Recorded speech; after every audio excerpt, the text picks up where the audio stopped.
Армысыздар, қадірменді әріптестер. Біз бүгін өте бір күрделі, бірақ жиі айтылатын мәселені қарастырамыз, ол деген білім беру сапасы. Бүгінгі біздің семинарымыз білім беру сапасы, декомпозиция және стратегиялар деп аталады. Ұзақтылығы 1 сағат деп жоспарлап отырмыз. Егер жол жөнекей сұрақтарыңыз болса, онда әртүрлі сіздерге ұсынылған арналар арқылы сол сұрақтарыңызды қойсаңыздар да болады. Оған міндетті түрде жауап беруге тырысамын. Енді бастайық. Егер өзіме келетін болсам, мен жалпы аты жөнім Руслан Әділханұлы Қаратабанов, білім беру мазмұны саласындағы сарапшымын, жаратылыстану ғылымдарының магистрымын, сондай-ақ оқу бағдарламалары мен оқулықтардың авторымын. Енді жалпы сапа деген ұғымға келетін болсақ, оны біз әртүрлі елестетеміз, әртүрлі анықтаймыз, бірақ дегенмен ол деген бұрынғы заманнан бері осы күнге дейін нормаланған, яғни терминге еніп кеткен ұғымдардың бірі. Енді сапаға келетін болсақ, бұны біздің Қазақстан Республикасының заңнамасы қалай анықтайды екен, соған шолу жасап көрейік. Мына бірінші ең басты құжаттардың бірі ол тұтынушылардың құқықтарын қорғау туралы Қазақстан Республикасының заңы. Ол жерде тауардың немесе жұмыстың, көрсетілетін қызметтің сапасы дегеніміз ол тауардың тұтынушы қажеттіліктерін қанағаттандыратын қабілетіне жататын сипаттамаларының жиынтығы. Яғни біз тұтынушымыз, біз деген кез келген тауарға қатысты өзіміздің сұранысымыз бар, өзіміздің бір қажеттіліктеріміз бар. Егер тауардың, қызметтің, жұмыстың бір сипаттамалары сол біздің қажеттіліктерімізге жауап бере алса, оны қанағаттандыра алса, ол деген сапалы тауар, сапалы жұмыс, сапалы қызмет болып танылады. Бұл жерде мұны қазір міндетті түрде бір есте сақтайтын нәрсе, ол тұтынушы қажеттіліктерін қанағаттандыру қабілеті. Енді қызмет деген салаға келетін болсақ, жалпы қызмет дегеніміз не? Ол деген тұтынушылардың қажеттіліктерін қанағаттандыруға бағытталған нәтижелері материалдық сипатта болмайтын жұмыс түрлері. Енді қараңыздар, бұл да өте маңызды бүгінгі біздің семинарға қатысты ұғымдардың бірі. Қызмет дегеніміз сол деген адамдар жасайтын бір жұмыс, бірақ енді жұмыстан оның айырмашылығы, жұмыстың нәтижесі бір материалдық сипатта көрсетіледі. Жол салу жұмыстарын елестететін болсақ, нәтижесінде жол шығады, жолды біз ұстап көре аламыз, жолмен жүреміз, жолды сынаймыз, жолмен тамсанамыз деген сияқты. Егер бір құрылыс жұмыстары болатын болса, онда біз бір ғимаратты көреміз, үйлерді көреміз деген сияқты, оның барлығы материалдық нәрселерде бір өз көрінісін табады. Ал қызметтің нәтижесінде біз деген материалдық сипатта болмайтын нәтижелерді ғана көреміз. Ол деген неге біз қызметке нақты тоқталып отырмын? Өйткені біз білім саласында білім беру қызметін көрсетіп отырмыз. Енді білім беру қызметінің нәтижесі бізден білім алған тұлғаның екен қабілет, қадір қасиеттерінде ғана көрінісін табады. Яғни оның нәтижесі материалдық емес. Сондықтан сапаны анықтаған кезде осы нәрсені біз деген міндетті түрде назарда ұстауымыз керек. Енді кез келген тауарлардың, қызметтердің, жұмыстардың бір кемшіліктері болуы мүмкін. Енді біздің тұтынушылардың құқығын қорғау заңында ол кемшіліктер қалай тарқатылады екен? Ол тауардың техникалық регламенттердің стандарттау жөнінде құжаттардың міндетті талаптарына, шарттың ережелеріне, сондай-ақ тауар туралы сатушы ұсынған ақпаратқа сәйкес келмеуі. Бұл да біз үшін маңызды нәрсе, өйткені біз деген тауардың, қызметтің, жұмыстың сапа көрсеткіштерін арнайы бір құжатта тіркейді екенбіз. Ол құжаттардың барлығы стандарт деп аталады. Егер де тауардың сипаттамалары сол стандартта көрсетілген, сипатталған, жазылған индикаторларға сай келмесе, онда ол тауардың кемшілігі болып табылады.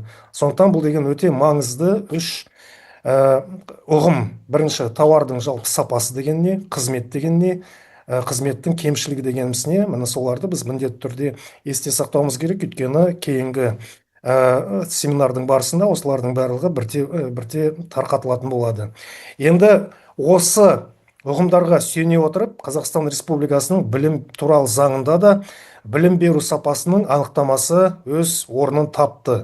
Білім беру сапасы дегеніміз ол білім беру қызметі тиімділігінің кешенді сипаттамасы, сондай-ақ білім алушы мен тәрбиеленуші даярлығын мемлекеттік жалпыға міндетті білім беру стандарттарының талаптарына, жеке адамның, қоғам мен мемлекеттің қажеттіліктеріне сәйкестігі. Егер бұл жерде тұтынушылар туралы заңда тұтынушының бір күтілетініне сай келсе десек, бұл жерде тұтынушылардың тараптары біршама көбейіп отыр. Ол деген жалпы адам, ол қоғам және тұтастай мемлекет. Міне біздің білім беру сапасының тұтынушылары, яғни стейкхолдерлары. Енді осылардың барлығын қанағаттандыру үшін біз деген адамның бойында қандай икем қабілет, қадір-қасиет, оларды осы тараптарды қанағаттандырады, солардың барлығын түйіп алып, біз белгілі бір құжатқа саламыз. Ол құжаттың аты сіздерге мәлім. Ол жалпыға міндетті білім беру стандарты. Енді осы кез келген білім беру жүйесіндегі ұйымдардың іс қызметі осы стандартқа сай іске асу керек. Сондықтан Қазақстан Республикасында сапаны ішкі қамтамасыз ету жүйесі жобаланған және іске қосылған. Сіздер оның барлығын білесіздер. Ол деген білім беру ұйымдарында білім беру процесі мен білім беру ортасының сапасын қамтамасыз ету қағидаларының, стандарттарының, регламенттердің, құралдардың жиынтығы. Енді ары қарай кете берейік. Енді Қазақстан Республикасында стандарттау туралы не деп отыр? Міне қазір қайттан оралатын болсақ, жалпы сапа дегеніміз сол деген тауардың немесе қызметтің тұтынушы қажеттіліктерін қанағаттандыру сипаттамалары. Ол сипаттамалардың барлығы стандартта жазылады. Қазақстан Республикасында жалпыға міндетті білім беру мемлекеттік стандарты бар. Енді сол стандарттың мәртебесін көретін болсақ, ол Конституцияда айтылған. Мына Конституциямыздың 30-шы бабында былай делінген: мемлекет білім берудің жалпыға міндетті стандарттарын белгілейді. Кез келген оқу орнының қызметі осы стандарттарға сай келу керек. Неге осы стандарттарға сай келу керек? Стандарттарға сай келсе, онда ол сапалы қызмет деп есептелінеді. Енді стандарттау туралы заңға келетін болсақ, бұл жерде ұлттық стандарт біз деген жалпыға міндетті білім беру стандарты, ол деген ұлттық стандарттар санатына жатады. Енді ұлттық стандарттардың ең басты сипаттамаларын көретін болсақ, ол деген өнімнің бірегейлік, сәйкестік және өзара айырбасталу көрсеткіштері көрсетеді. Функционалды мақсатының көрсеткіштерін қоса алғанда өнімдер мен көрсетілген қызметтердің сапасын деңгейін айқындайтын олардың тұтынушылық қасиеттері мен сипаттамалары, өнімдердің және көрсетілген қызметтердің сапасы мен қауіпсіздігін сынау әдістері көрсетіледі. Барлық ресурстар түрлерін сақтауға және ұтымды пайдалануға қойылатын талаптар көрсетілу керек. Менеджмент жүйелерін енгізуді қамтамасыз ететін өндірісті ұйымдарға қойылатын талаптар бар. Белгілі бір қызмет саласында арналған ұйымдастырушылық әдістемелік сипаттағы ережелер, сондай-ақ жалпы техникалық нормалар мен қағидалар белгіленуі мүмкін. Енді Қазақстан Республикасының жалпыға міндетті білім беру стандарты қаншалықты осы ұлттық стандарттар ұғымына сай екен, соны бір шама шолып көрейік. Біздің мемлекеттік жалпыға міндетті стандарттарында мына келесі жіктемелер бар: деңгейлер, білім беру салалары, компоненттер, сапа көрсеткіштері бар, ол деген оқу нәтижелері, бақылау әдістері белгіленеді, ол бағалау, мониторинг, үдерістерді ұйымдастыру регламенттейді, оқу жүктемесі, оқу жылы деген сияқты, және ұйымдастырушылық әдістемелік ережелерді қамтиды, ол әртүрлі терминдер, тәсілдер, құндылықтар деген сияқты. Енді жалпы осы ұғымдарды қарапайым мысалда тарқататын болсақ, міне біз әр күнде нан сатып аламыз. Егер балаларымызды нанға жіберетін болсақ, жақсысын ал деп жатамыз. Бірден жақсысын ал деген кезде біз деген нанның кейбір қасиеттерін, белгілерін елестетеміз. Сөйтіп сол қандай нан жақсы деген кезде, ол деген беті ақбоз болмау керек, кішкене қоңырлау, сарғыштау келу керек, пісу керек. Ішін ашқан кезде, тілген кезде ішінде қуыс болмау керек, немесе қамырдың, аштықының, тұздың бір үлкен бөлшектері шикі піспеген түрінде қалып қалмау керек деген сияқты. Содан кейін нан шамадан тыс кеуекті болса, ол да нашар нан. Нанның салмағы белгілі бір мөлшерден жеңіл болса, ол да бізді алдап кеткен сияқты сезімде қалдырады.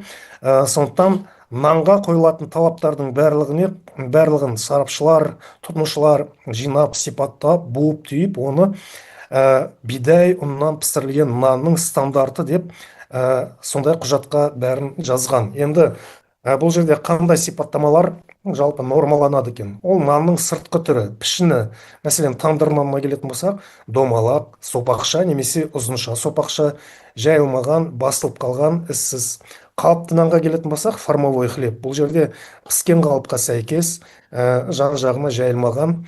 Беткі қабатына келетін болсақ, мына қалыпты нанның беті тегіс, ірі жарықтармен тілу немесе шаншу іздері болмауы мүмкін, болмау керек. Сол деген тандыр нанына келетін болсақ, ол мәтінде сипаттама берілмеген. Бұл жерде рецептура әртүрлі болғандықтан белгілі бір стандартқа тұтынушылар келе қойған жоқ, сондықтан бұл стандартта ол көрсетілмеген.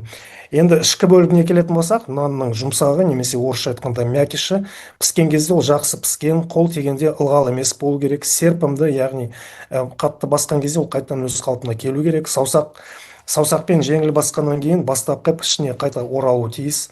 Иленуіне келетін болсақ, түйіршіксіз және бір іссіз. Кеуектілігіне келетін болсақ, жақсы біркелкі, тығыздығы біркелкі болу керек, шамадан тыс тығыз болмау керек, немесе шамадан тыс кеуекті болмау керек. Мұны осылардың барлығы нанның стандартында берілген. Дәміне келетін болсақ, осы нан түріне сай басқа бір дәм түрлері болмау керек. Иісі де сол сияқты нан иісіне тән иіс болу керек, басқа бөтен иістер болмау керек, тән болмау керек. Міне сонда егер біз дүкеннен сатып алған нан осындай сипаттамаларға сай болса, ол деген сапалы нан болып табылады. Тұп-тура осылай біз деген білім беру сапасы деген кезде бізді қандай білім қанағаттандырады? Бірақ білімнің нәтижесі баланың бойында көрінісін табады дедік қой. Менің баламның бойында қандай қадір-қасиет, икем қабілеттер мені қанағаттандырады, мына соны алдымен сипаттап алуым керек. Егер менің балам мектепте білім алып, тәрбие алып, үйге келген кезде сондай бір қадір-қасиет, икем қабілеттерді көрсетіп отырса, онда біз деген ол білімді сапалы білім деп айта аламыз. Мына сол бүкіл білімнің көрсеткіштерінің барлығы арнайы өзінің стандартында көрсетілген. Енді білім сапасының компоненттеріне келетін болсақ, бізде ең бірінші білім беру саласында кері дизайн деген ұғым бар. Кері дизайн деген кезде мына білімнің нәтижесі баланың бойындағы қадір-қасиет түрінде көрінеді дедік қой. Бірінші ретте сондай білімді, сапалы білімге қол жеткізу үшін мен деген баланың бойында қандай қадір-қасиет, икем қабілеттерді көргім келеді, соны толық бастан-аяқ сипаттап алуым керек. Түсініп отырсыздар ғой, Мына біреулер үшін бала деген тіл алғыш бір өте құнды қасиет болып табылады. Басқа отбасылар үшін керісінше баласы еркін өскен, ойын еркін айта алатындай сияқты қадір-қасиетті көргісі келеді. Біреулер үшін еңбекқорлық керек, біреулер үшін жылдамдық, шапшаңдық керек деген сияқты. Сөйтіп біз деген бүкіл біз нені күтеміз, солардың барлығы сипаттаймыз. Әрине отбасыдан отбасыға қарай бұлардың барлығы сай келмеуі мүмкін, бірақ көп жағдайда қадір-қасиет, икем қабілеттің бір инвариантты ядросы болады. Яғни қандай білім бермек, қандай тәрбие бермек, қандай құндылықтарға екпін қоймайық, міне осы нәрселер міндетті түрде бүкіл бәрімізге ортақ болу керек деген сияқты бір ойға келеміз. Міне сол бүкіл бәріне ортақ дейтін қадір-қасиет, икем қабілет мемлекеттік жалпыға міндетті білім беру стандартына салынады.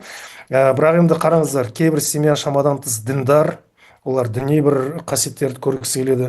Біреулер шамадан тыс еркін, ол да қоғамның наразылығын тудыруы мүмкін. Сондықтан біз деген орташаланған қадір-қасиет, икем қабілеттерді аламыз. Сонымен қоса міндетті түрде, мәселен Қазақстанда кейбір нәрселер әлі орын алмаса да, әлемде олардың барлығы бар, зерттеулерде өз орнын тапқан.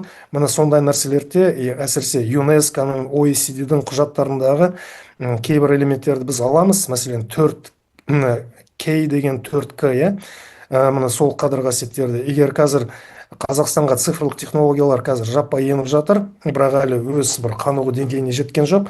Ал қаныққан деңгейде бізде балаға міндетті түрде кейбір қауіпсіздік, кейбір медиа сауаттылық деген сияқты нәрселер керек болады. Мына соны біз алдын ала болжай отырып, сондай зерттеулерге, ауқымды зерттеулерге сүйене отырып жасаймыз. Енді ең бірінші, біліміміз сапалы болу үшін біз деген нәтижелерді сапалы түрде түйіндеп алып шығуымыз керек. Ол деген, бала деген қандай білім мен дағдыларды меңгеру керек?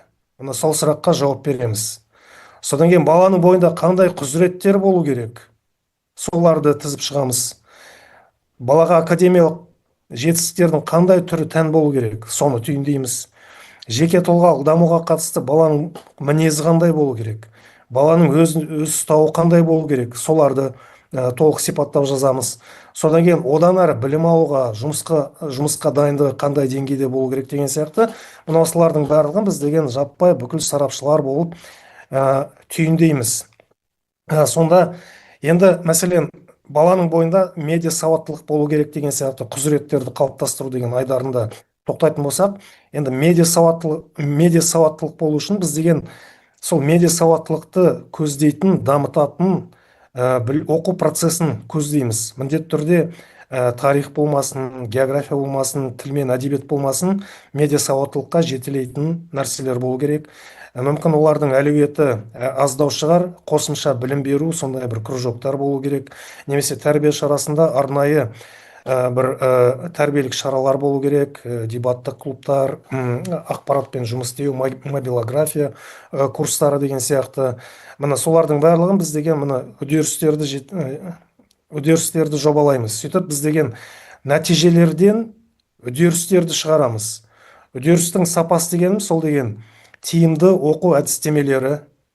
Егер біз деген мына баланың бойында одан ары білім алуға дайындық болу керек деген нәрсені жобалайтын болсақ, міндетті түрде әр сабақта өзіндік жұмыс үлестері біршама көбірек болу керек. Өйткені біз деген одан ары білім алуға дайындауымыз керек. Ол деген бала өз бетімен оқып үйрену керек деген сияқты. Сөйтіп сондай әдістемені жобалаймыз. Егер оқырмандық сауаттылықты көздейтін болсақ, міндетті түрде бастан аяққа дейін толық бәрі жазылған оқулықтарды бермейміз. Немесе оқулықтарды тәп-тәтті, оп-оңай, жеп-жеңіл мәтін бермейміз. Керісінше күрделі, бірден түсіне қоймайтын, талай-талай оқуды талап ететін мәтіндерді берген кезде ғана оқырмандық сауаттылық қалыптасады. Немесе тек қана мәтіндерден ғана ақпаратты өндірмей, бала деген суреттен де, графиктен де, әртүрлі сызбалардан да ақпаратты өндіріп үйрену керек. Міндетті түрде дене шынықтыру болса да сондай нәрселерді беріп отырмыз керек. Сонда ғана біз деген оқырмандық сауаттылық деген индикаторға қол жеткіземіз. Міне енді тағы да қайталап айтайын. Міндетті түрде біз бірінші рет нәтижелердің сапасын жобалаймыз. Осы нәтижелерге жету үшін біз деген қандай процестерді жобалауымыз керек, қандай процестер керек, соны жобалаймыз. Сол тиімді оқу әдістемелері, сабақтың ұйымдастырылуы мен интерактивтілігі. Міне мәселен мына жақта білім мен дағдыларды меңгеру деген кезде, құзыреттіліктерді қалыптастыру деген кезде коммуникациялық қабілеттерді жобаладық. Адам баласымен оқып үйрену керек деген сияқты. Сонда математикаға келген кезде мен балаларды қалай бір-бірімен араластырамын? Мен математика пәнінің мұғалімін, сабағымды беруім керек. Оп-оңай. Мен деген жұмысты, әсіресе күрделі жобалық тапсырмаларды орындаған кезде оны топпен, жұппен, тұтастай командамен ұйымдастырсам, ол деген математиканы оқып үйренуге ешбір кедергі келтірмейді. Бірақ балалар жобалардың шешімдерін іздеген кезде бір-бірімен араласады, сөйтіп коммуникациялық қабілеттерде дами бастайды. Содан кейін оқытуды дараландыруды біз қалай жүзеге асамыз? Бізде бағалау айдарында стандартта формативті бағалау деген бар. Формативті бағалау деген ол деген қазір бізде қалыптасқан формат бойынша емес, тарс етіп балаға 3 қоя салу, 4 қоя салу.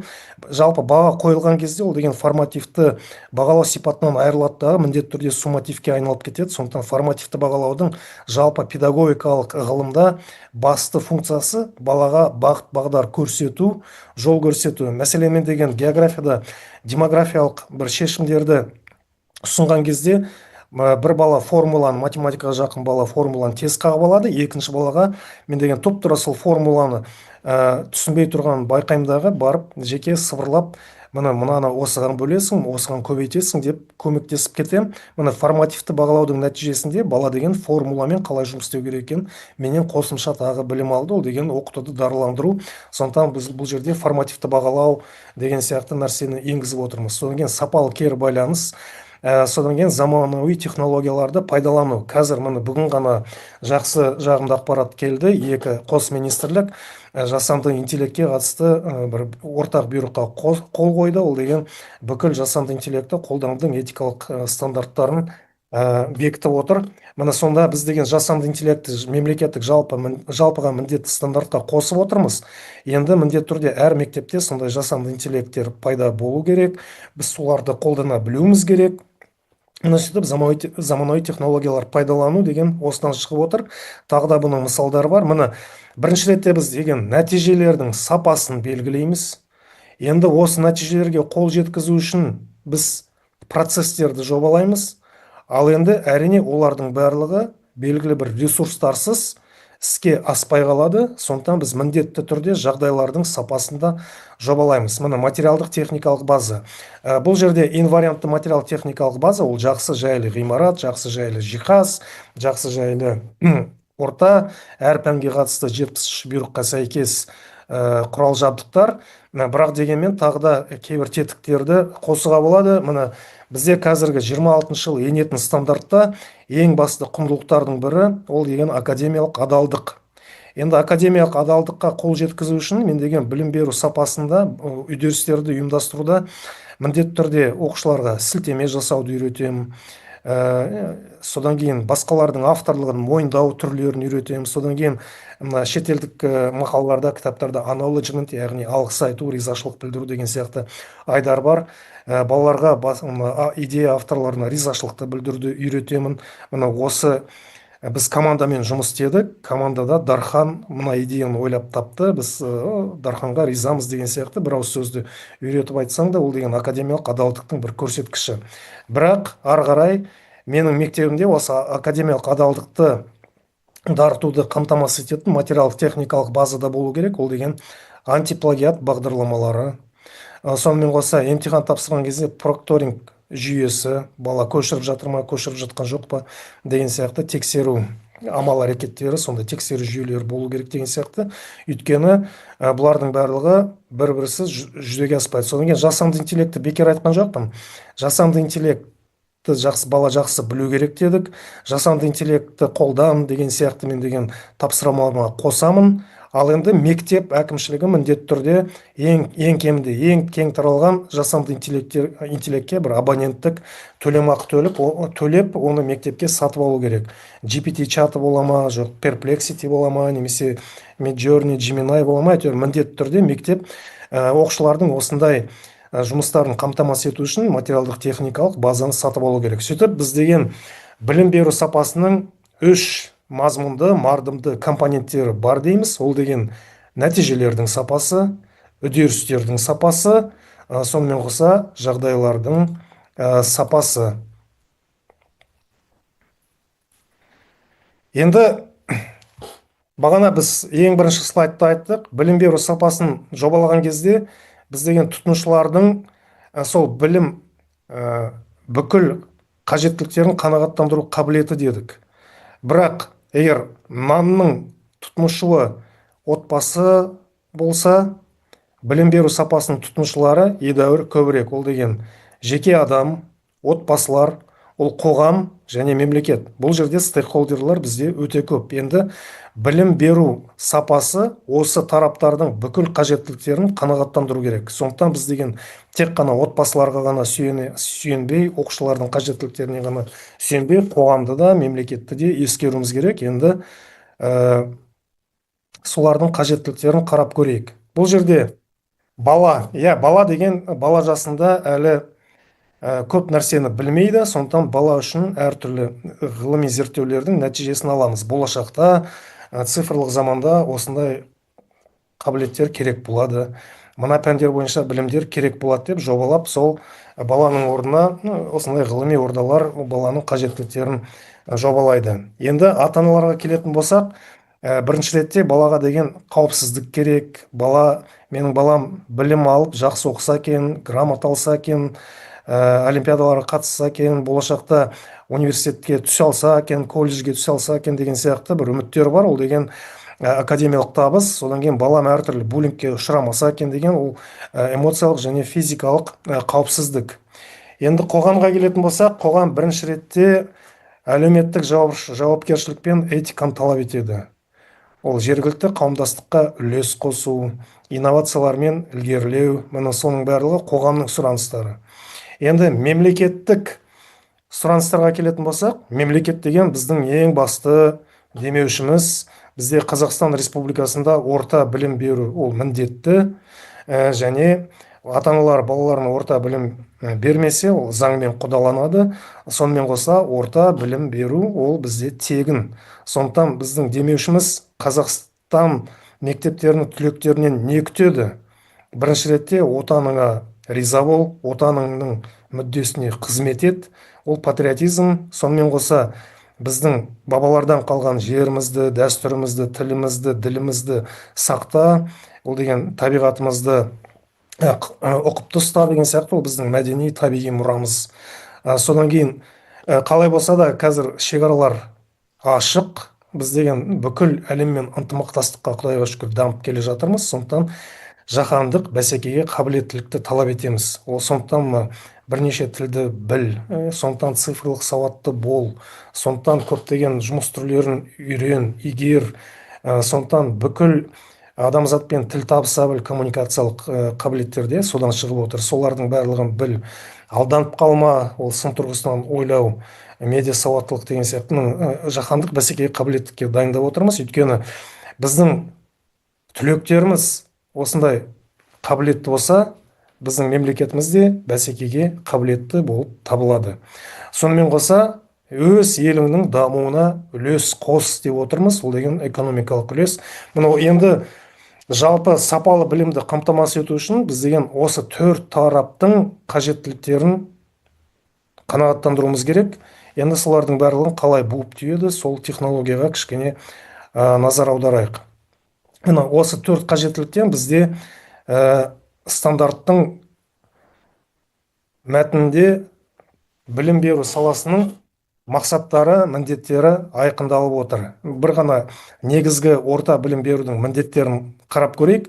Біз қалай болса да, мына құндылықтар өзгереді, технологиялар өзгереді, бірақ мектеп бірінші ретте академиялық білімді беру керек, пәндер бойынша. Сөйтіп, академиялық білім ол бірінші бүкіл бәріне қажет, ортақ қажеттілік.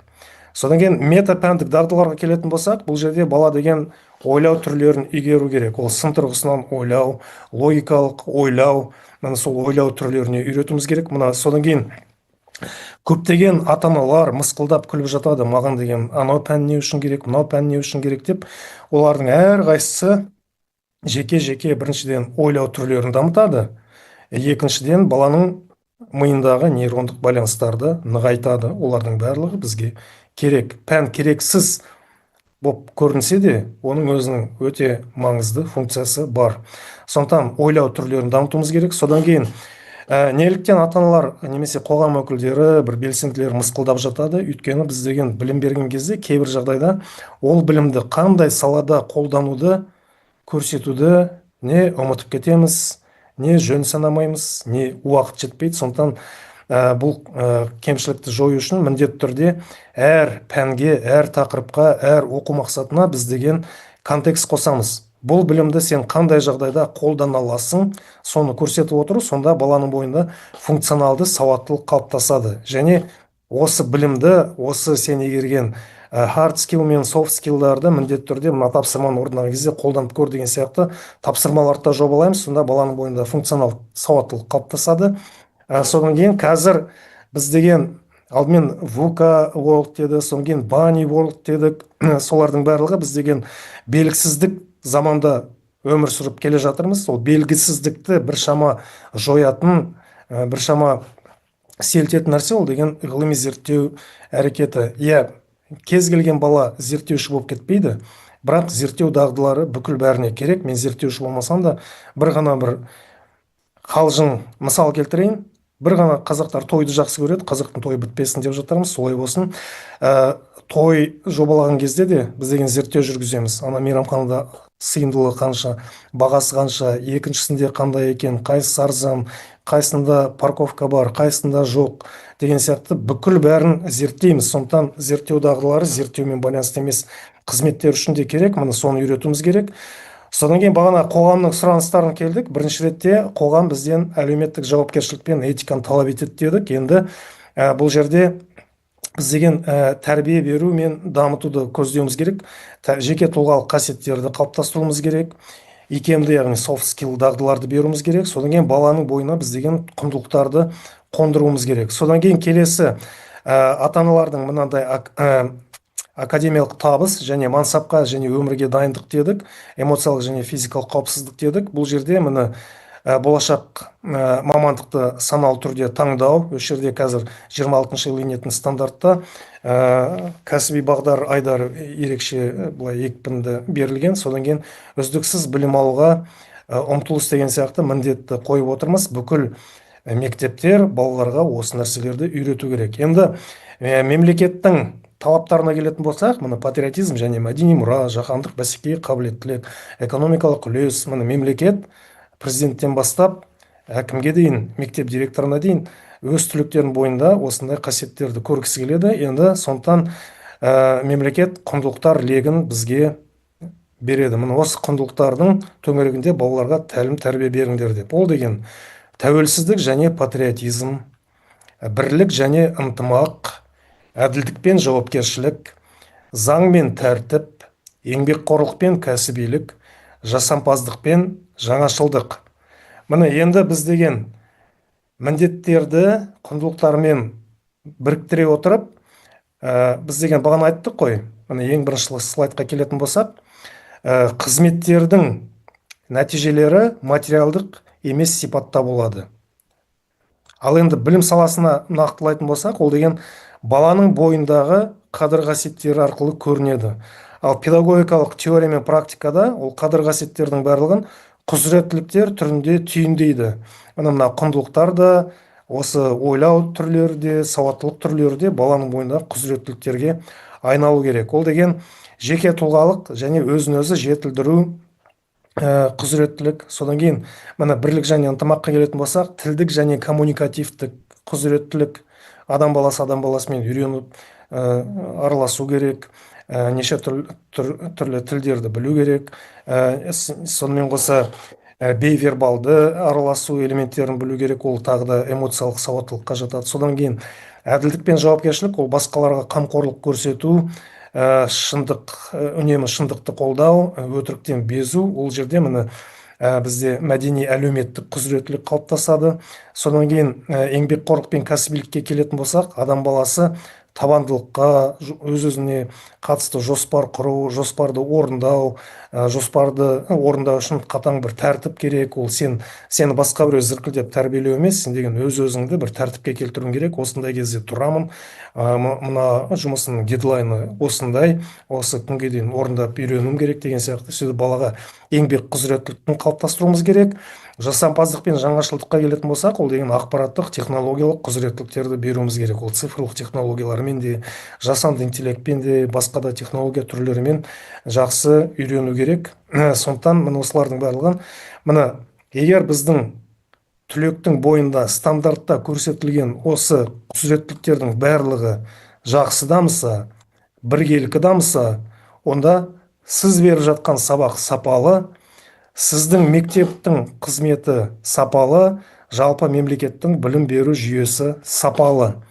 Кейде мәселен бізде тілдік және коммуникативті құзыреттілік біздің мектептің түлектерінде жақсы дамыса, ақпараттық технологиялық жағынан біз деген кішкене артта қалушылық байқалады. Сондықтан сапаның кейбір элементтерін былай жеке-жеке акселерация арқылы біз жоғарылатып отыра аламыз. Енді осы құзыреттіліктерді дамытқан кезде біз сауаттылықтың жаңа түрлерін жоғалтып алмаймыз ба? біз деген мына soft skill, яғни икемді дағдыларды жоғалтып алмаймыз ба деген кезде мына сондай сұрақтар туындауы мүмкін.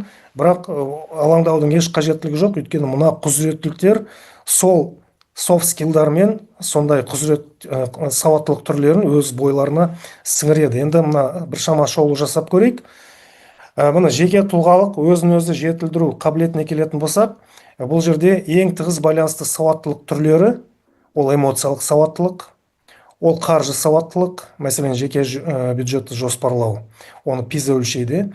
Содан кейін ең тығыз байланысты икемді дағдылар қайтадан эмоциялық интеллект, бейімделгіштік, мына OECD құжаттарында, тағы басқаларында құжатталған. Енді тілдік және коммуникативтік дағдыларға келетін болсақ, онымен ең тығыз байланысты сауаттылық түрлері ол оқырмандық сауаттылық, яғни мәтіндерді талдай білу, оны Пирлс өлшейді, әсіресе 3-ші деңгейлі тапсырмалар арқылы.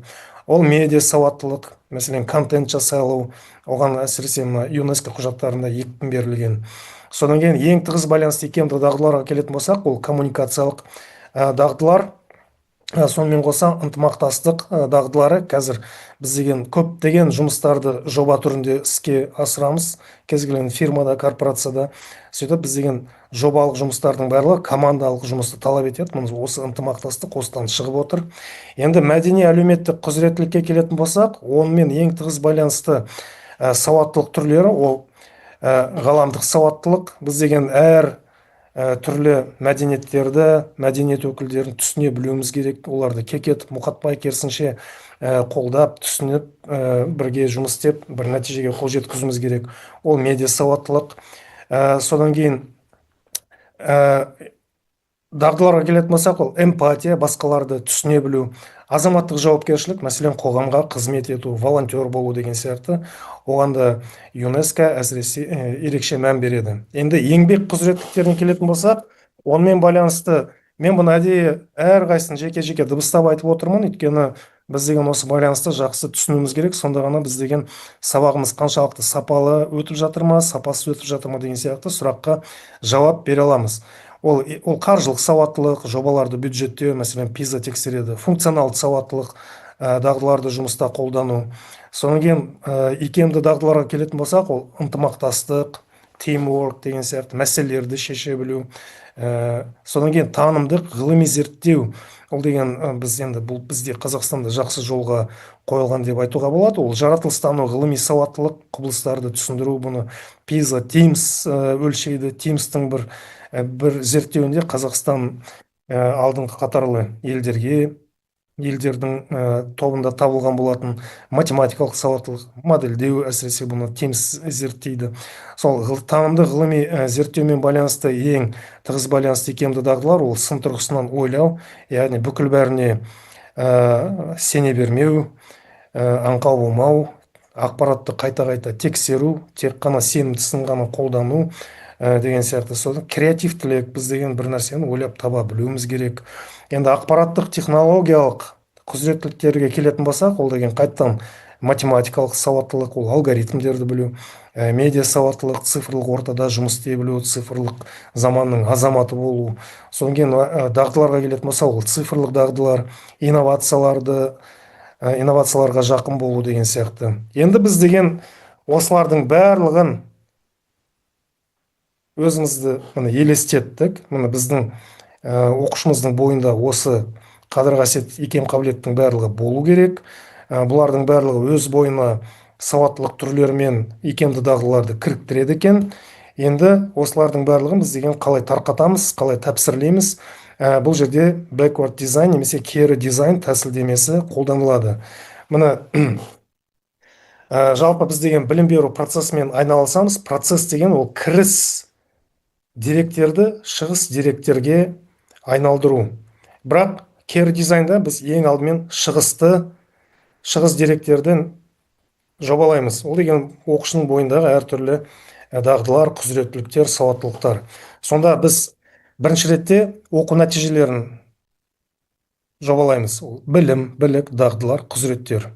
Содан кейін қалыптасқан құндылықтар мен ұстанымдар, тәрбиенің нәтижелерін түйіндейміз. Содан кейін білім алушылардың қызмет өнімдері, балалар не жасай білу керек, оны бізде артефакт деп те атауға болады. Ол жобалар, зерттеулер, әртүрлі портфолиолар. Содан кейін нәтижелердің мақсатқа сәйкестік дәрежесі, тиімділіктерді талдау. Енді осы шығыстың барлығын біздің жұмысымыздың нәтижесінде не шығу керек, осы шығысты жобалап алдық. Енді осы шығысқа қалай қол жеткіземіз деген кезде біз деген үдерістерді жобалаймыз. Ол деген оқыту әдістері мен технологияларды жобалаймыз, ұйымдастыру формаларын, мұғалім мен білім алушылардың өзара әрекеттестігін жобалаймыз, оқыту құралдарын жобалаймыз. Мәселен, оқулықтарға келетін болсақ, мына бізде цифрлық ортада жұмыс істей білу деген бір нәтиже тұрса, ona міндетті түрде химияға да, физикаға да, биологияға да, музыкаға да, дене шынықтыруға да осы цифрлық құралдармен жұмыс істеуді жобалаймыз. Дене шынықтыруда ол деген өз денсаулығыңды тексеретін, жүрек қағысын өлшейтін құралдарды пайдалануға болады. Музыкаға келетін болсақ, қазір аудио тректерді өңдейтін бағдарламаларды қосуға болады. Мәселен, Adobe Audition деген сияқты. Географияға келетін болсақ, тугисті, осы оқыту құралдарында біз мұқият жобалаймыз. Содан кейін барып оқу мақсаттарын түйіндейміз. Мұны кірістердің барлығы сіздер күнделікті жұмыс істеп жатқан құжаттарға кірген, ол оқу мақсаттары болып, оқушылардың контингенті бізге кіреді, бізге әртүрлі ресурстар кіреді, білім беру мазмұны кіреді. Сондықтан біз деген осы кірістеріміз сапалы болу үшін алдымен шығысымызды жақсылап тұрып жобалап алуымыз керек. Осы шығысқа қол жеткізу үшін біз үдерістерді жобалауымыз керек. Ал үдеріс дәл біз жобалағандай іске асу үшін бізге арнайы бір ресурстар керек. Міне соларды біз іріктеп жобалап кіргіземіз. Енді ең күрделі момент ол деген декомпозиция. Мына жақта жеке тұлғалық өз-өзін жетілдіру деген құзыреттілікті алайық, немесе еңбек құзыреттілігін алайық. Бұған не кіреді деген кезде біз деген осылардың барлығын тәпсірлейміз. Жеке тұлғалық өзін-өзі жетілдіру құзыреттілік, lifelong learning үшін метакогнитивті стратегиялар дамыту. Бұл жерде бұл да біз Блум таксономиясы бойынша тәпсірлеген кезде жеке тұлғалық құзыреттілік бойынша бала жеке даму мақсаттарын анықтау білу керек. Ол бағалау, апталық жазбалар бар, рефлексия журналы. Бала күнделікті тапсырмаларда өзін-өзі бақылау техникасын қолдану керек.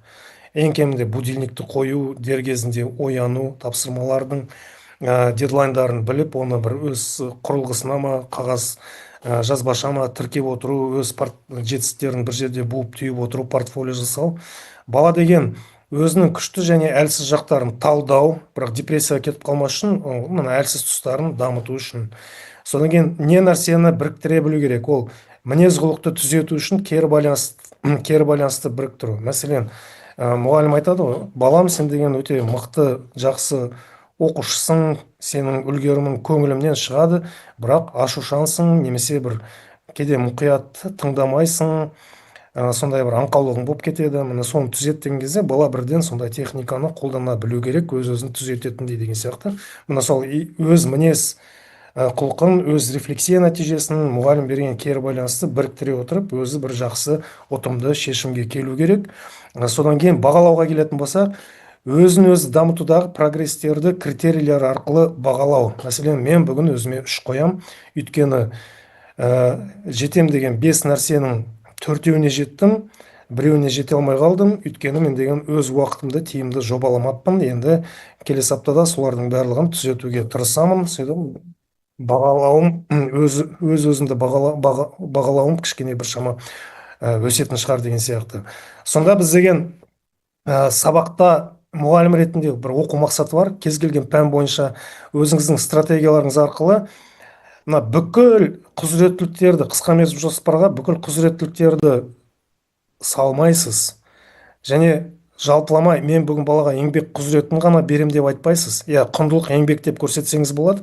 Құзыреттілік, беретін құзыреттілігім еңбек құзыреттілігіне жатады, бірақ оның ішінде мен бүкіл бәрін бермеймін. Еңбектің тек қана процестердің тиімділігін талдауды үйретем деп қана осы нәрсесін ғана берсеңіз болады. Сөйтіп декомпозиция дегеніміз ол негізгі құзыреттіліктерді бір микро компетенцияларға бөліп тастау, және әр микрокомпетенцияны бөлек-бөлек балаға үйретіп отыру. Өйткені бір сабақтың нәтижесінде баланың бойында бұл микрокомпетенция қалыптасып қоймайды. Ол 5-6 рет қайталау керек.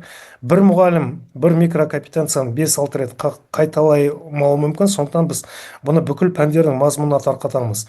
Мынаны математика арқылы дарытамыз, мынаны біз деген мектепте қандай сабақтар бар, ғаламдық, жаһандық құзыреттіліктер арқылы дарытамыз деген сияқты нәрселерді қосып отырамыз. Енді тілдік және коммуникативті қадір қасиеттерге келетін болсақ, бұл жерде бала деген негізгі лексика мен грамматиканы меңгеру керек, ол кәдімгі тілдік пәндер. Содан кейін қолдануға келетін болсақ, диалогтар мен жазбаша қатынаста дағдыларды қолдану. Осылайша тілдік пәндерде әртүрлі диалогтар, монологтар, полилогтар қосылып отыр. Сондықтан біз деген бірінші ретте тілдік пәндер бойынша коммуникативті тәсілдемеге көшіп отырмыз. Өйткені лексика, грамматикада бұлардың үлестері өте аз және басқа индикаторлар тексеріледі, ал бізге баланың бойында құзыреттілік қалыптастыру керек, коммуникативті құзыреттілік. Содан кейін мәтіндердің стилін талдау, бағалау, хабарламаларды рубрика бойынша талдау.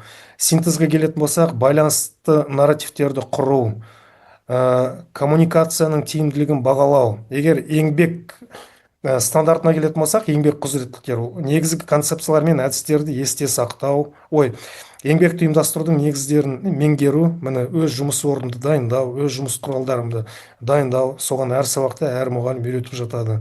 Химияда партада заттардың реттілігі бір бөлек болуы мүмкін, музыкада парта емес партитураны дұрыс ұйымдастыру деген сияқты. Технология пәндерінде мына технология өзінің жұмыс істейтін алаңды басқаша ұйымдастыру, мына соның барлығы біз деген жұмыс еңбекті ұйымдастырудың негіздерін меңгеру, соны үйретеміз. Содан кейін практикалық тапсырмаларда әртүрлі құралдарды қолдану. Содан кейін процестердің тиімділігін талдау, еңбек қызметінің жоспарларын әзірлеу, нәтижелердің сапасын бағалау деген сияқты. Ақпараттық технологиялар ол қазір сіздер міндетті түрде іске асыратын құзыреттіліктердің бірі, ол деген негізгі IT құралдарды меңгеру. Өз пәніңіз бойынша қаншама, Khan Academy'дің қаншама инструменттері бар. Ол кәдімгі өзіңіздің үйреніп қалған компьютерлік кәдімгі пакеттерге қосылған инструменттер, соны үйретуіміз керек. Өз пәнімізге қатысты жасанды интеллект түрлері бар. Мәселен, алгебрада геогебра деген сияқты, географияда QGIS немесе Google Earth деген сияқты, солардың барлығын бала қолдана білу керек. Бағдарламаларды тапсырмаларда қолдану. Мына карта сызба жаса деген кезде мен деген Яндекс карта, Google Map деген сияқты нәрселерді қолдана отырып, өзімнің карта сызбамды жасаймын бала ретінде. Соны мұғалім маған үйрету керек. Содан цифрлық деректерді талдау. Қаншама деректер болады, олардың сан алуан түрлері, оларды бір жерде топтастыру керек, жүйелеу керек, бір базалар құру керек деген сияқты. Содан кейін цифрлық контент құру, мәселен, видео түсіру, презентация жасау, лендинг сайт жасау деген сияқты, міне соны өз пәніміздің шеңберінде осыларды балаларға үйрете білуіміз керек. Содан кейін қауіпсіздік пен этиканы бағалау, алдамау, біреудің идеясын ұрлап кетпеу, өз пароліңді, құпия сөзіңді жобалаған кезде оны басқа біреулер оңай тауып алатындай емес, сәл күрделі қылып жасау деген сияқты. Содан кейін цифрлық ортада басқалармен араласқан кезде бір өрескел нәрселерді, өрескел қылықты көрсетпеу, міне соның барлығын біз деген балаға үйреткен кезде біз деген міндетті түрде баланың бойында ақпараттық технологиялық құзыреттілікті қалыптастырамыз. Енді осылардың бүкіл барлығын бір сабақта іске асыру мүмкін емес. Сондықтан сізде деген қысқа мерзім жоспар жобалаған кезде мына ақпараттық технологиялық құзыреттіліктің мен деген мына бағдарламаларды тапсырмаларда қолдану индикаторын алам деп осыған ғана сол сабақта жауап бересіз. Бүкіл бәрін бұрқ етіп салу мүмкін емес, ол өйткені ол шындықпен жанаспайды, өтірік болып кетеді. Енді бір көп жағдайда осы құзыреттіліктердің барлығын тек қана мұғалім, пән мұғалімдер қалыптастыру керек деген бір ұғым бар, ол деген кішкене дұрыс емес. Сондықтан бұған білім беру және тәрбиелеу процесінің бүкіл компоненттері, бүкіл қатысушылары міндетті енді осыларды тарқатып көрейік. Мына жеке тұлғалық және өзін-өзі жетілдіру деген құзыреттілікті алатын болсақ, бұл жерде біз деген сабақта этика сабақтарын қоссақ болады. Этика деген кез келген сабақтарда өз орнын табады, бірақ ағылшын тілі, шетел тілі, орыс тілі, қазақ тілінде біз деген бір этикетпен байланысты, егер қазақ тіліне, қазақ әдебиетіне ұлттық этикетке байланысты сабақтарды берсек болады. Кім кімге орын беру керек, кім бірінші амандасу керек, ол деген академиялық мазмұн арқылы тарқатылатын нәрсе. Ал енді сыныптан тыс іс әрекеттер, міне өз өзін дамыту клубтары. Мен деген өз өзімді басқару үшін әртүрлі бір практикалар жасаймын. Біреулер йогаға барады, біреулер деген мәселен дене шынықтыру, зарядка жасау сабақтарына барады, өзінің кортизолын азайту үшін әртүрлі бір практикалар жасайды. Содан тәрбиелік жұмыстарда біз деген этикалық құндылықтарды қалыптастыратын шараларды жобалауымыз керек. Қосымша білім беруде біз деген әртүрлі курстар мен тренингтерді ұйымдастыра аламыз. Жеке даму курстары, мәселен эмоциялық интеллект курстары деген сияқты. Қонақ дәрістері, балаларға бір серпіліс, ынта беру үшін белгілі сол саладағы мамандарды шақырыламыз. Ол дәрігер болуы мүмкін, ол деген бір фитнес саласында бір кісі болуы мүмкін, ол деген баланың бір икемді дағдыларды дамытатын орталық немесе тренер, коуч болуы мүмкін деген сияқты сондай қонақ дәрістерді ұйымдастыруға болады. Содан кейін әр мектепте психологиялық қызмет бар. Солар тағы бір нәрсе, бір компонентін іліп алып кетеді. Сонымен қоса міндетті түрде ата-аналар да осы жұмысқа тартылу керек. Ата-аналарға арналған семинарлар. Егер тілдік және коммуникативті қасиеттерге келетін болсақ, ол деген тіл, риторика сабақтары, тілді біз деген функционал түрде қолдана білуіміз керек. Театр үйірмелері, тәрбиелік этика жұмыстарында, мәселен, Мұқағали Мақатаевтың өлеңдерін оқитын бір конкурс болуы мүмкін. Тренингтерге келетін болсақ, қосымша білімде шешендік өнер, риторика курстары болуы мүмкін. Коммуникация бойынша әртүрлі дәрістер, мәселен, Назарбаев университетінде профессор Дюшон Шаматов жалпы электронды хаттарды қандай әдеппен жазу керек деген сияқты шағын курсы бар.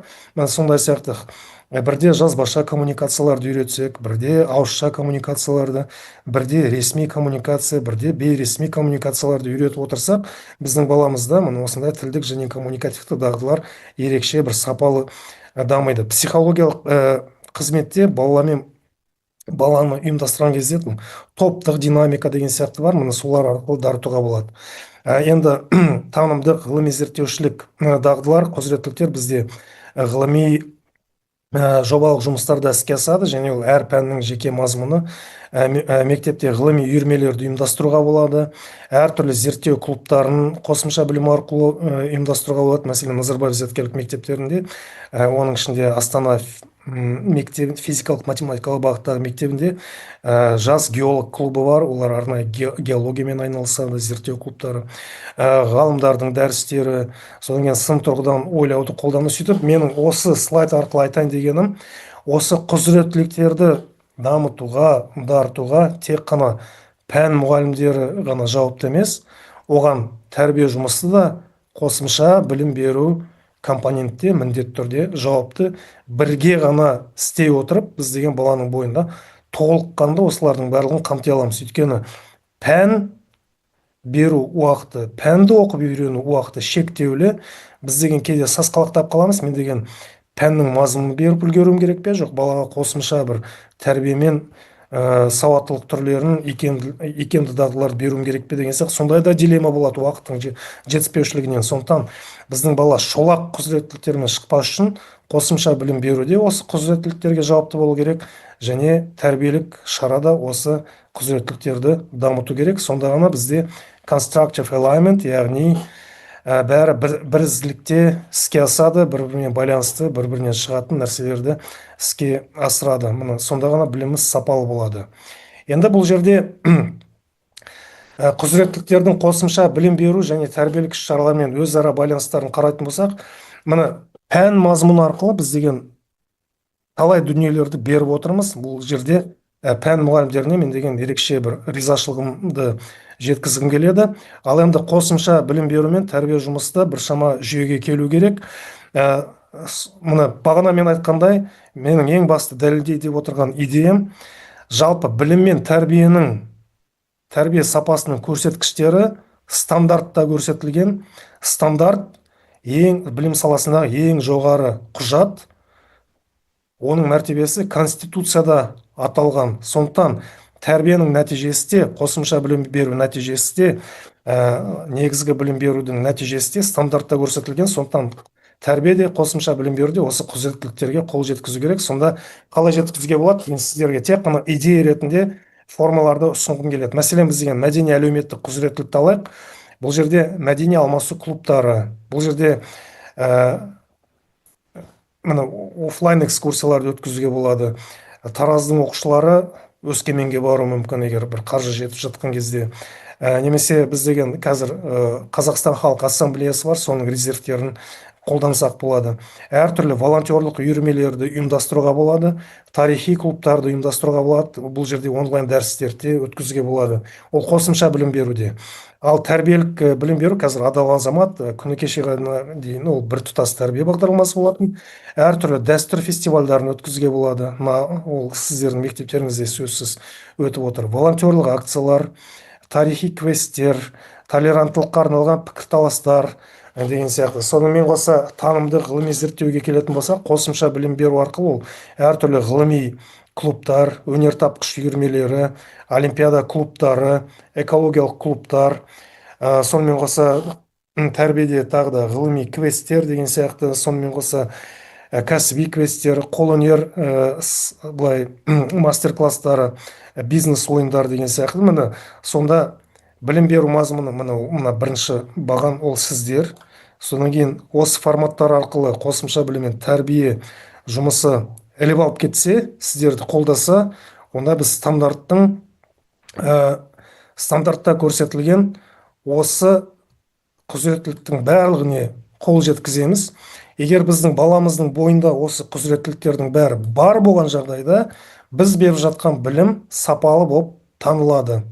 Енді негізгі құзыреттіліктерді бағалаған кезде бұның әрқайсының өзінің бағалау құралдары бар. Оны тек қана біреуінің ғана мысалында көрсете кетейін. Егер еңбекке келетін болсақ, біз деген пән мазмұны арқылы біз деген дедлайндары бар жобаларды орындайды. Бағалау критерий дедлайнға үлгерді ме, үлгерген жоқ па? Міне соны бағалайсыздар. Содан кейін мектепте критериалды бағалауға келетін болсақ, практикалық тапсырмаларға чек-листтер, топтық жұмыстар, рубрикалар, міне топтың жұмысына үлесін қосты ма, қосқан жоқ па, үлесі қаншалықты мардымды болды, міне сондай критерий рубрикаларды қоса аласыздар. Әлеуметтік GPA-ге келетін болсақ, ол сенбіліктерге, волонтерлікке қатысқан үшін ұпайды қоса аласыздар. Егер функционалды сауаттылыққа келетін болсақ, бұл жерден мемлекеттің ойланатын деңгейі біз деген модоны құрастырған, модоны тапсырмаларын жасаған кезде міндетті түрде еңбек құзыреттілігінің компоненттерін зерттейтін тапсырмаларды да қоссақ болады. ОБТ тестілеуінде ол қолданбалы тапсырмалар, сонымен қоса халықаралық салыстырмалы зерттеулерде PISA-да problem solving, яғни проблемаларды шешу еңбек контекстінде тапсырмаларды енгізіп, олар солайша тексереді. Немесе халықаралық емтихандарға келетін болсақ, ол деген A-Level, IB программ, Cambridge, Global Perspectives деген сияқты деңгейлерде, мына A-Level бизнесті практикалық тапсырмалардың көп болуы мүмкін. IB, MYP, яғни Middle Year Program, негізгі 5 пен 9-ның аралығында әртүрлі қауымдастық немесе командалық жобаларды беру, сол балалар өз еңбегін қалай ұйымдастырады, операциялары өзара қалай бөліседі, соны бағалау. Мәселен, бір видео түсір деді, бір бала сценарий жазады, бір бала оны видеоға түсіреді, бір бала монтаждайды, келесі бала қателіктер түсіреді, төртінші бала бүкіл бәрін дыбыстайды, бесінші бала оның концепциясын әзірлеп бүкіл бұқараның алдында шығып паш етеді деген сияқты. Сөйтіп қалай өз еңбектерін топта ұйымдастырды, сондай рубрикаларды қосуға болады. Осы арқылы мен сіздерге айтайын деп отырған нәрсем, әр құзыреттіліктің және әр құзыретке кіретін компоненттердің өзінің бағалау инструменттері бар. Сол бағалап үйрену үшін біз деген осы форматтармен танысып, өзіміздің күнделікті бағалап жүргенімізге қосып отырсақ, біз деген бала стандартта көрсетілген құзыреттілікке жетті ме, жеткен жоқ па, мен беріп отырған сабағым сапалы ма, сапасыз ба, міне сол сұраққа біз жауап ала аламыз. Енді бағана мен айттым, біз деген материалдық техникалық базаны да нығайтып алуымыз керек. Әр құзыреттілікке бізге қандай база керек? Енді инфрақұрылым мен материалдық техникалық қамтамасыз етуге келетін болсақ, міне бағана еңбектен бастадық, еңбекпен жалғастырайық. Еңбекке қандай материалдық техникалық база керек? Ол әртүрлі жабдықтар, шеберханалар, дрелдер, 3D принтерлер деген сияқты, содан кейін Autodesk деген сияқты бағдарламалардың қосымшалар. Пәндерге келетін болсақ, міндетті түрде еңбекке баулитын пәндер болу керек. Ол технология, еңбекке баулу. Міндетті түрде еңбекті дарытатын, дамытатын жасанды интеллект құралдар. Ол жасанды интеллект, кәсіби симуляциялар, мәселен, Career Explorer, AI деген сияқты. Әр пәннің өзінің бір симуляторлары болады, сол симуляторларды қолдану. Енді еңбек құзыреттіліктеріне бізге қандай сабақтан тыс аймақтар керек? Ол еңбек тәрбиесі аймақтары, сенбіліктер, бақша құралдары, кәсіби бағдарлар, әртүрлі симуляторлар. Енді тілдік және коммуникативтік дағдыларға келетін болсақ, міндетті түрде жабдықтар мен бағдарлама қосымшалар керек. Аудио сыныптар, микрофондар, смартборд, Duolingo, Rosetta Stone деген сияқты арнайы пәндер болу керек. Ол бізде тілдік және әдебиет пәндері. Жасанды интеллект құралдарға келетін болсақ, ол жасанды интеллект аудармашылар, Google Translate, AI, сөйлеу тренажерлары, мәселен, SpeechLink деген сияқты. Содан кейін біз деген тілдік құзыреттіліктерді қосымша білім арқылы, тәрбие арқылы, театр арқылы іске асыруға болады дедік. Енді сабақтан тыс аймақтарға келетін болсақ, бұл жерде әртүрлі амфитеатрларды жобалауға болады. Бұл жерде балалар пікірталастарға, сөз сөйлеуге машықтанады. Әртүрлі медиа бұрыштар, балалар подкасттар жасайтын, түсіретін, тілдерге арналған бейне материалдарды көретін, өздері түсіріп насихаттайтын деген сияқты. Ғылыми танымдық зерттеушілікке бізге зертханалар, микроскоптар, датчиктер, физика, химия 70-ші бұйрыққа сәйкес бүкіл құрал жабдықтар. Жасанды интеллект құралдарына келетін болсақ, вольфрам, альфа деген сияқты бір пәндік өзінің мамандандырылған жасанды интеллект түрлері бар. Ал енді сабақтан тыс аймақтар, мектепте кеңістікті жобалаған кезде бізде STEM-ге қатысты мини зертханалар, тәжірибе жинақтары, олимпиада аймақтары, журналдар, компьютерлер болу керек. Сондықтан біз деген осыған да мұқият қарап жобалауымыз керек. Әйтпесе бұлсыз, осындай инфрақұрылымсыз әрине біздің көптеген әрекетіміз бір нәтижесіз қалады. Енді білім беру мазмұны деген мемлекеттік деңгейде істейтін нәрсе, сіздерге жалпы логиканы түсініп алсын деп атап отырмын. Мына құндылық бізде заң және тәртіп дедік. Сонда біз деген осы заң және тәртіпті тарқатамыздағы бірінші ретте стандартқа көзделген нәтиже деп саламыз. Ол деген құқықтық сананы қалыптастыру және әділетті қоғамның негізі ретінде заңға құрмет таныту.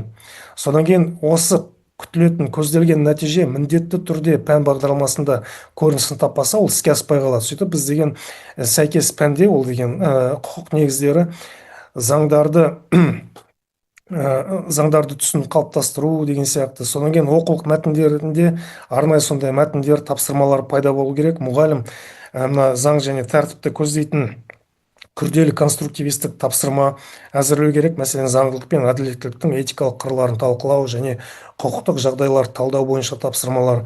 Содан кейін оқушылардың танымдық әрекеттерін ұйымдастыру. Сабақта балалар не істеу керек? Оқушылар заңдарды қабылдау және оларды орындау үдерісіне қатысылатын рөлдік ойындар мен пікірсайыстарды ұйымдастыру. Сыныптан тыс оқыту кезде біз деген әртүрлі заңгерлерді сабаққа шақырыламыз. Қоғамда заңдарды түсіну және сақтау мақсатында ұйымдастырылатын құқықтық конкурстарға, форумдарға және шараларға қатысу. Сонда ғана міне осындай бір циклограмма арқылы біз деген әр құзыреттілікке қарауымыз керек. Сонда ғана біздің беріп жатқан біліміміз сапалы болады. Сонда ғана біздің жасап жатқан ісіміз стандартқа толық сай болады. Енді мына жақта міне көзделген нәтиже бізде құндылығымыз. Қазір айтайын.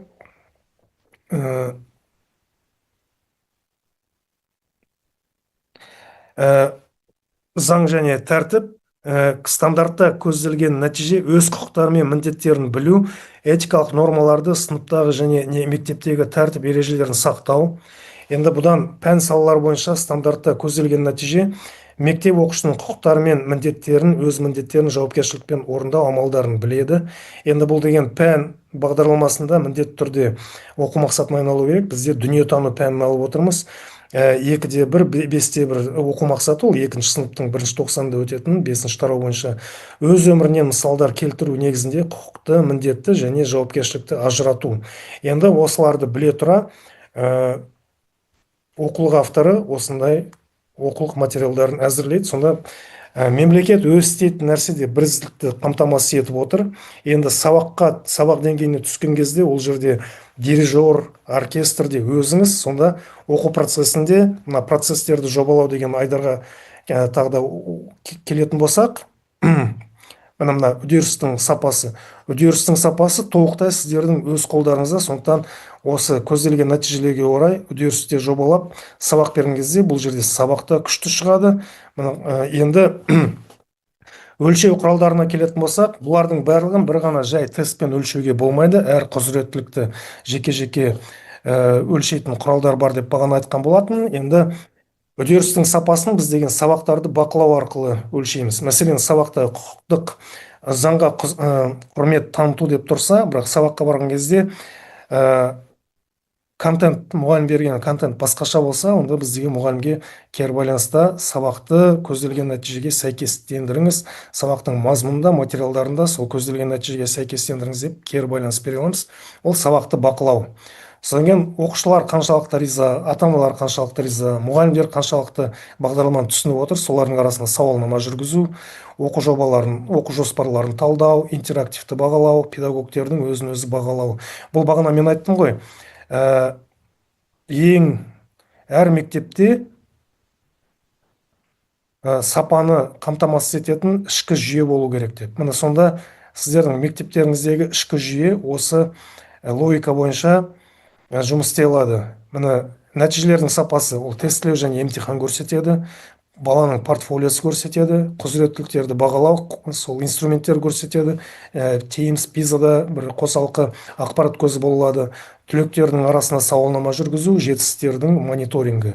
Содан кейін үдерістің сапасы толықтай өз қолдарыңызда, бұны қазір сипаттап кеттім. Ал енді жағдайлардың сапасына келетін болсақ, ол инфрақұрылым аудиті, жай чек-лист, антиплагиат бар ма, жоқ па, виртуалды зертханаға подписка бар ма, жоқ па, соның барлығын біз деген тіркеп отырамыз. Жоқты бар қыламыз, барды тиімді пайдаланамыз. Қатысушылардың арасында сауалнама жүргізу, педагогтердің біліктілігін талдау. Кейде мектеп өте жақсы қамтылған, бірақ педагогтер сол құрал жабдықпен жұмыс істей алмайды. Мұны сол проблеманы анықтаған кезде біздің мақсатымыз мектеп әкімшілік ретінде педагогты жазалау емес, педагогтың біліктілігін арттыру, арнайы курстарға жіберу, содан кейін қолжетімділікті мониторингтеу, содан кейін оқу материалдарын үнемі тексеріп отыру. Сонда ғана бізде мынандай нәрсе болады. Біз қазір Teams-тан, Құдай өз оның бетін арғысын, PISA-дан құлаған кезде, ойбай, Қазақстанның білім беру сапасы нашар деп жауды жақындатып отырамыз, бірақ білім беру сапасы ол көп өлшемді ұғым, сондықтан біз деген осындай диаграмма арқылы өлшеп отырсақ болады. Жаратылыстану сауаттылығымыз бізде төмендеу екен, оны жоғарылатамыз деген сияқты, бірақ біздің мына тілдік құзыретіміз, әсіресе ағылшын тіліне қатысты біршама жоғары, осы қарқынды қалай болса да сақтауымыз керек.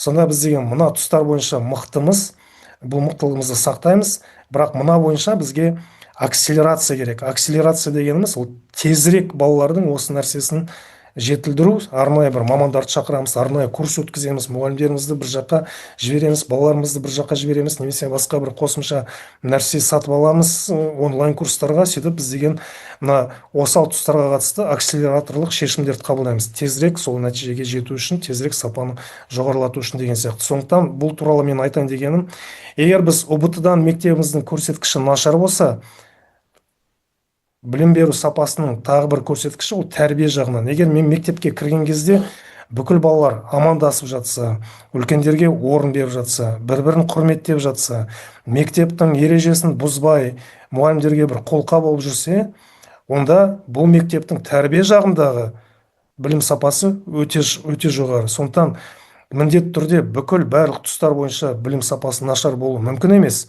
Ал нашар тұстарын біз деген ашық өзіміз көре отырып, мойындап, оған акселерациялық шешім қабылдауымыз керек. Мына сонда ғана барлық мектептерде білгейлік сапа жоғары болады. Енді каскадтауға келетін болса, каскадтау кім қандай сапаның қандай тұстарына жауапты деген кезде, министрлік арнайы стандарттың сапасына жауапты, ол стратегияны, көзқарастарды, ресурстармен, ақшамен қамтамасыз етеді. Аймақтық органдар міндетті түрде стандартта жазылған көрсеткіштерді біле тұра, соған мектептерді барынша қамту керек. жергілікті органдар осы стандартта жазылған құзыреттіліктердің барлығын біле тұра бүкіл сәйкес амал әрекеттерді өзінің ішкі приказдарын ақшасын дер кезінде бөліп қажет керек жарақтың бәрін сатып алу керек. Мектеп директоры бүкіл процесстерді ұйымдастырып соны қадағалап отыру керек. Ал педагог әр құзыреттіліктің компоненттерін біле тұра сабағында соларды қосып оқытып үйрену керек. Есесінде мектепті бітірген 9 сыныптың баласы, 11 сыныптың баласы стандартта көрсетілген бүкіл көрсеткіштерге ие болу керек. Енді бізде қазір сапа жалпы жаман емес, бірақ мына суретте көріп отырғандай сапа деген былай істеп отыр. Әйтеуір қанағаттандырады, бірақ мына суретте құбырдың 1 мм бұзылып кетсе, бүкіл система құлдырап кетеді. Сондықтан бұған жеткізбес үшін біз деген келесі осындай сипатқа ие болуымыз керек. Бәрі бір-бірімен байланысты, бәрі бір-бірімен берік, жобаланған болу керек, бір-бірін қолдап отыру керек. Сонда мына сулардың барлығы өз бағыты бойынша тура кетіп отырады. Қазір бізде міне осылайша істеп отыр деген бір тұжырым бар. Бірақ бірлесе отырып бізде Қазақстанның білім сапасын көрсете аламыз. Енді ұсыныстарға келетін болсақ, кері дизайн процесін жақсы білу, сапаны кешенді бағалау, бір ұбт бүкіл қабілеттіліктерді тексере алмайды, ол бір ғана компонентін тексереді. Сондықтан бағалаудың бірнеше инструменттерін, бірнеше форматтарын қолдану, сан алуан құралдарды қолдану.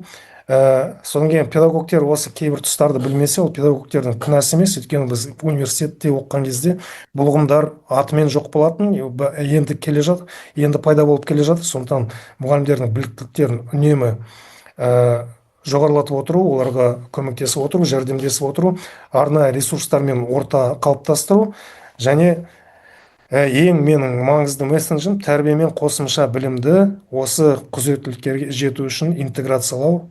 Назарларыңызға рахмет. Енді сұрақтарыңыз болса, мен міндетті түрде оған жауап беремін. Қазір мен деген сіздер ұсынған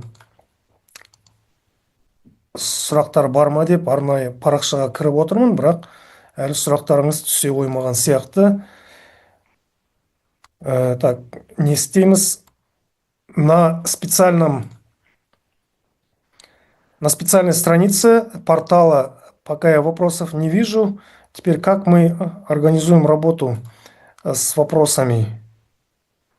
Либо здесь в Zoom задавать, либо можете на портале задать вопросы.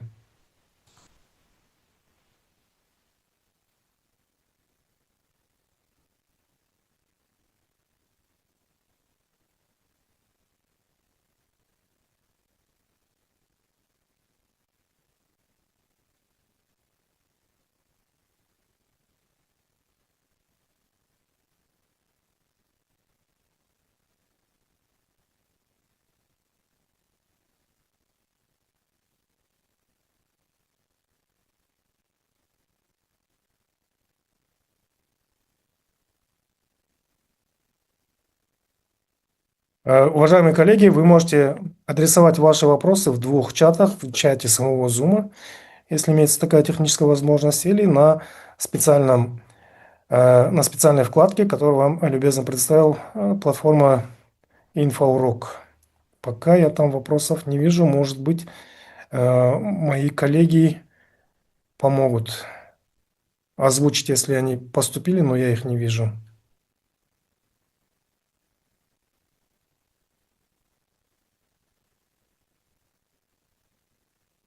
Так, я вроде бы по одной из них перешел, сейчас я посмотрю.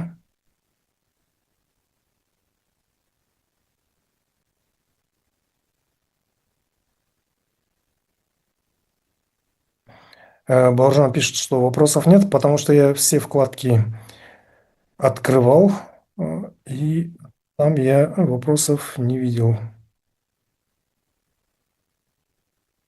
Угу.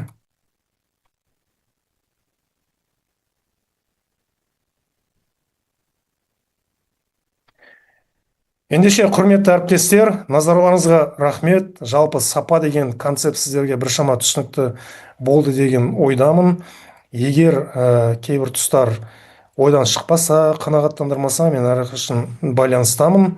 бірге талқыласақ болады. Бұл деген біздің бірінші сапа жөнінде бірінші кездесуіміз. Ары қарай осы платформа болсын, басқа платформада болсын, кездесулеріміз жалғасатын шығар.